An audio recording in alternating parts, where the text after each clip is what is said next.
Hey, are you a business owner, entrepreneur, or professional? If so, we want you to apply to be a featured guest on our show. My name is Adam Torres, and I host the Mission Matters series of podcasts. I've recorded over 3,000 episodes, and we are just getting started.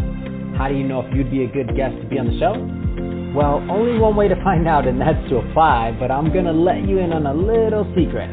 We want guests that have a story to tell, guests with a brand, a product, or a service that can benefit my audience of listeners. If this sounds like you, go to missionmatters.com and click on Be Our Guest to apply. I'd love to talk to you and get to know more about your story. Again, head on over to missionmatters.com and click on Be Our Guest to apply. All right, now let's get into the show. Hey, I'd like to welcome you to another episode of the Mission Matters Business Podcast, your source for all things business. My name is Adam Torres. You can follow me on Instagram at AskAdamTorres to keep up with my book releases, book tour schedule, signings, all that other good stuff. Always love to connect with you there.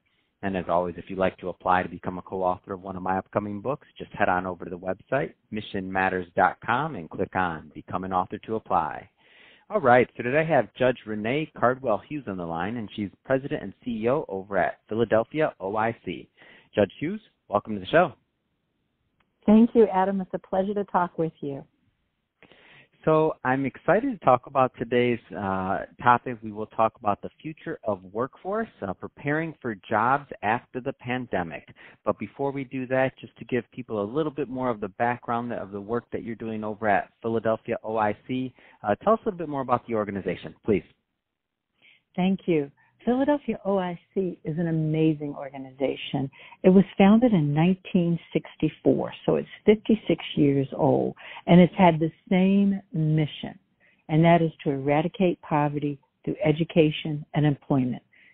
What we know for a fact is that there are only two things that make a difference with respect to poverty, education and employment. And so we have throughout this time always trained people for work. The work of today and the work of tomorrow. So obviously the whole country, the whole world for that matter, is going through a big transition period in the middle of this pandemic. And we know, unfortunately, that, there's a lot of unemployed people right now. I mean, what type of things should unemployed people be doing to prepare for this future of the workforce in America? This is an excellent time to reassess where you are and what you need to do to position for the way work will be done in America. I don't think that we will completely return to buildings. There will be some significant percentage of remote working. There's a portion of the community that likes that flexibility, and they are good at it. I think the significant portion of the community will return to working together and working in locations. So this is a good time to assess and retool. Where do you stand with respect to digital literacy? And we throw that word around lightly, but it's something that people really should think about. How sharp are your digital skills? Is this a good time to go back to school? And you could be going back to school for a GED. You could be going back to school to get your BA, your master's. It doesn't matter. But this is a good time to sharpen your skills, to make sure that as opportunities present themselves, you're ready. So, as these opportunities present themselves, and this different change in climate and workforce all around, the jobs could potentially change also in terms of what type of industries or what this whole workforce kind of, field even looks like in a post-pandemic United States or world.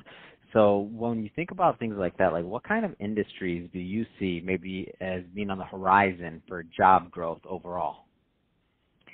Let's look at today and let's look at the horizon. So if we look today, as odd as this may sound, healthcare is blossoming. Many people are getting burned out. They're leaving the position, but America's need, the healthcare workers at every level, is growing. It's growing exponentially. What we see is that rural America does not have the resources that it needs. Even suburban America is not prepared for what has happened to the country. So we continue to see healthcare opportunities as being the right place to be. It's an area that's never going to leave America. To that end, advanced manufacturing. What does that mean? What have we all been waiting for? The vaccine. But the vaccine requires specialized skills to go into manufacturing. It's a hyper clean environment. So the way environmental services operates is changing. That's what's going to allow us to reopen office buildings, changing the way we clean office buildings. So environmental services is a wonderful entry area to look at. People should focus on environmental services. They should focus on certified nursing assistants. They should focus on lab techs, phlebotomy, utilities, the way we heat America, the way we light America, the way we move through America, all different and changing as we speak. So I would advise people to look at utilities, gas, electric, solar. One of our most popular programs is solar. Financial services industry, another place that continues to grow, and the nature of jobs are growing. I would imagine that many of the people listening to your show have never met a teller, a bank teller. Those jobs don't necessarily exist, but personal bankers exist. And you don't have to be rich to have a personal banker. You simply have to call the 800 number. There are lots of opportunities that exist. They're just changing. And so we need to change in the way that we prepare people for work. I think if people could focus on anything, I'd ask them to focus on, if I woke up today, I have the opportunity to learn something new. So before I go to sleep, what did I learn today that will help me be better tomorrow? You took me back a moment when you said a lot of the people listening maybe haven't seen a bank teller, been in a bank, and I had to ask myself, I'm like, when's the last time I've been in a bank? It's been a while. Yeah. But if you think about it, your grandparents knew their banker by name, knew their grandparents' children by name. We live in a different world, but it doesn't mean that there isn't a need for people, because if you have an issue or a question, at some point, you're not going to press a number on the computer. You're going to reach for a human. You're going to press 0. Give me a human. Humans will always be important. And so customer service skills, the ability to help people solve problems when you're not in the same space, those skills are critical. So Philadelphia, so your area that you're working at with Philadelphia OIC, so I mean it's one of the poorest big cities in the nation. What is Philadelphia OIC's strategy to help reduce the poverty in Philadelphia? First and foremost, the opportunities that we offer at OIC are free. So we spend an enormous amount of time looking for support, funding for opportunities, because we don't want economics to be a barrier to a person getting the skills they need to succeed. So everything at OIC is free. What it requires from you is a commitment and sweat equity to come in and do the work. And what we do is ensure that you have not only the education that you need, in other words, your high school diploma, digital literacy, we also focus on those life skills that allow you to be successful. I mentioned advanced manufacturing and healthcare. Those are arenas in which the title may not sound fancy, but you have to approach that work knowing that what you do is important. Think about this. When you talk about advanced manufacturing or you talk about biopharma manufacturing, you're talking about an environment where the slightest bit of dust could alter the way a formula works.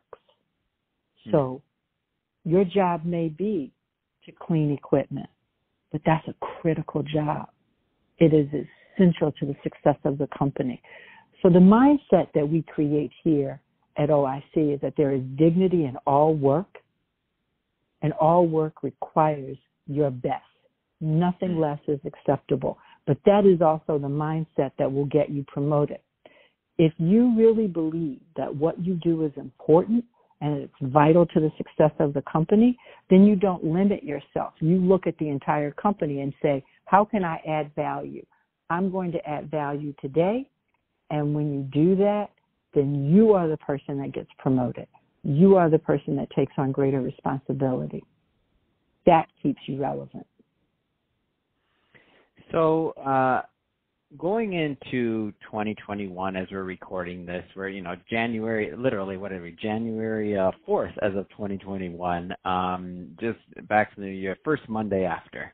Anything that you care to share that you're just planning or, thought process-wise or strategy just for, 2021 in terms of goals or things that you're working on over at Philadelphia OIC? So a large part of the magic is the partnerships that we create. We actually partner with employers. When you come to OIC, we don't train you in a theoretical manner. We're training you for specific opportunities that we know employers are hiring for, and we know exactly what they want. So we create these partnership councils that allow us to be very clear that our training is relevant to the industry, whether that industry is smart energy or it's financial services or it's hospitality and tourism. And I know that American hospitality and tourism has taken a beating, but one of the things that we're very proud of here is that Philadelphia is one of the few World Heritage cities in the nation. It is the only one in the nation, and it's one of the few in the world. Hospitality and tourism will return. And when it returns, it will return with a vengeance. So customers, think about it. I bet you didn't travel at all this year. You haven't probably traveled since last January or February. I can't wait. I'm so excited to travel. I cannot wait. It's going to come back because I'm going to be the main one traveling. There you go, Adam. And I have to tell you, my family's joining you, okay? We're already plotting our trips. So tourism is coming back. And so people think that, restaurants are going to die. No, they're not. That is not the nature of America. We will reinvent, we will retool, and I think you're going to discover that some people are going to like some things that we thought of only for ski resorts. Eating outside with a heat lamp in your own little bubble that's been created just for you has a real appeal to it. So we continue to watch hospitality and tourism because we do believe it's going to come roaring back. And one of our most successful programs continues to be culinary arts.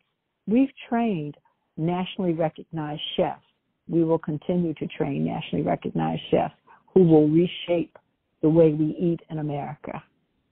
So I really do think the future is bright, but it's bright for companies like Philadelphia OIC because of our willingness to listen, learn, partner, adapt to where America is headed.